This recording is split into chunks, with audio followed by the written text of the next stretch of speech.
What I mentioned in my house, you know, at home with my relative and neighbors or whoever, that I want to be musician, everybody open their eyes like this and give me a weird look and they say, "What? Musician? What you talking about? Are you out of your mind?" And that was the response I get from my family and friends and people, you know. Over the years, when I heard jazz for the first time, I said, "Oh my goodness, this is it. That's what I want to learn. That's what I want to play. That's my favorite music." And later on, I was so lucky, man. I met my hero and the guy who I admire so much, Dizzy Gillespie, you know. And then I start playing with him. I never regret for a second what we did. And we are so happy and proud to be American citizen and to live in this wonderful country that we love with all our heart.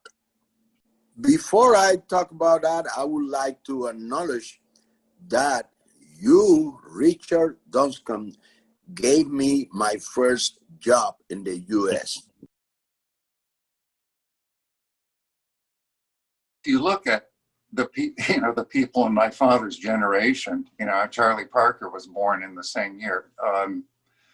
Coltrane, Miles, Ellington, who I had the pleasure of meeting as a child. It was like, what lies beyond that? Not necessarily what's better, but what's left to do. I always will remember when I was filling out forms as getting, you know, as a student getting ready to go, that my mother said, because I could have taken piano as an option, and you know, I was discussing it with my mother, and Iola said, "You're going to continue to learn to play piano for the rest of your life. You've got 4 years ahead of you where you will have exposure to areas of knowledge that you'll never meet again in regular life. Fill up your schedule with those things that aren't just going to come naturally." And I thought that was terrific advice. And starting a jazz course, this was the first jazz course on the whole African continent, never mind South Africa,